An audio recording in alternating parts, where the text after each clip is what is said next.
Znači, vi ako ste gradonačelnik, ako ste gradski menadžer, ako ste član opštinskog veća, vi ste to što ste, ali ste u službi svih građana. Znači, ne može vaš bilans uspeha u periodu dok ste na vlasti biti visok, a bilans vaše privrede, vaše opštine koju vodite da je neka katastrofa i da se jednostavno treba da stidite što je rezultat takav. Ja očekujem da će građani konačno početi da razmišljaju na način koji je jedini realan. Znači, ako su nas do sad skinuli do gole kože, nećemo valjda 11. maja ponovo da glasamo za njih, da nam tu kožu oderu i to je kraj priče. Vi ste čovek iz privrede, bili ste vlasnik privatnih preduzeća u Knjaževcu, evo čuli smo da ste radili... Jesam i dalje sam. Da, i u banci. Šta je izlaz iz ove situacije?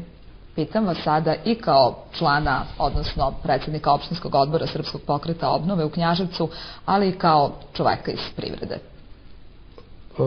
Pre svega, teško je biti dobar domaćin u praznoj kući. To je vrlo teško sada reći, evo doći će Srpski pokret obnove, Nova Srbija, Demokratska stranka, DSS, G17 i sad ćemo mi da izmislimo toplu vodu. Ili SPO? Šta je?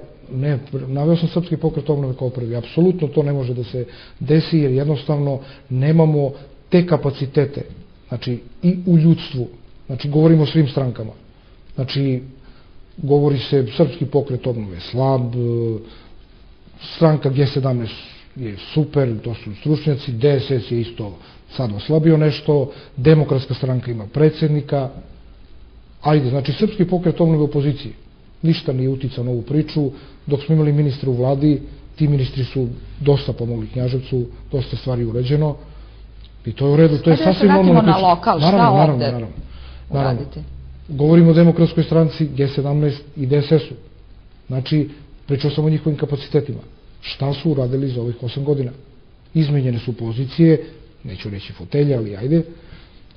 Ništa. Znači, tu smo gde smo, čak smo na nekom dnu, ništa nije popravljeno. I imamo tu perspektivu, taj dijamant koji se zove Stara planina i ona može biti zamajac da napravimo jednu dobru priču i da jednostavno, kažem, podignemo, da zadržimo prvo to stanovništvo, tu našu decu da se i vrate u Knjaževac, da vide šta mogu da urade.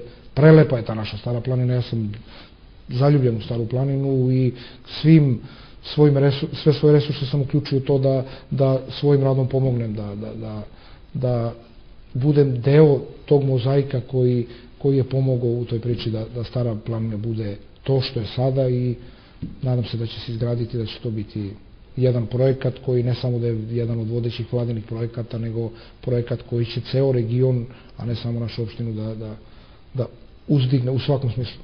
Svi pričaju o Staroj planini i valjda će to biti tako, svi očekujemo od te Stare planine puno, a šta da nemamo Staru planinu?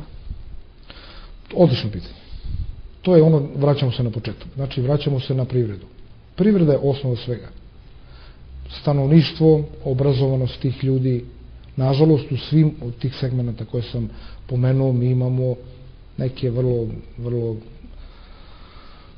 tanke i resurse i mogućnosti da uradimo nešto. Znači mi smo od 90. godina na ovamo imali nekoliko loših privatizacija, prodaja, to još nije okončano, mnogo ljudi izgubilo posao. Ja se sjećam ministra Lalovića pre 3 ili 4 godine kad je rekao, evo u predizbornoj kampanji naravno, evo za sljedeći godinu ili 2 dana 500.000 ljudi će dobiti posao.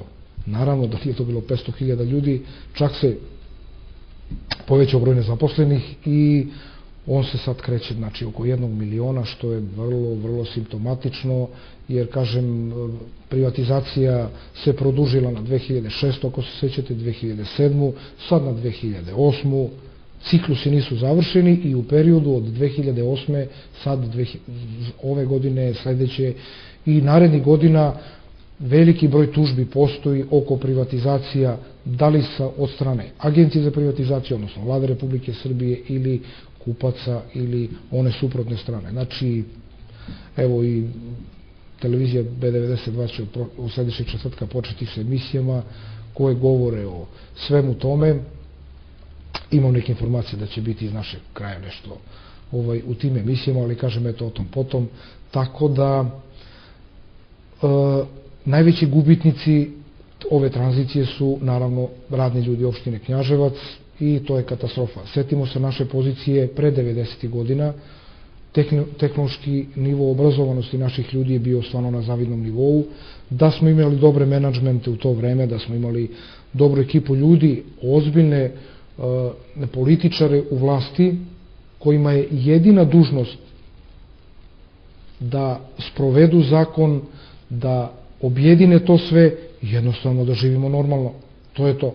A kod nas se to desilo da dobijanjem pozicije u opštinskoj vlasti vi jednostavno grabite uglavnom za sebe, za, eto kažem, svoje prijatelje, porodice i ja uvek ponavljam tu moju opasku da se kod mnogih naših funkcionera desilo to da se za kilo mesa zakolje vo. Znači, ne možete to da radite tako. Znači, gledajte tu našu društvenu zajednicu, na kraju krajeva vi iz lokalne samouprave trošite naš novac.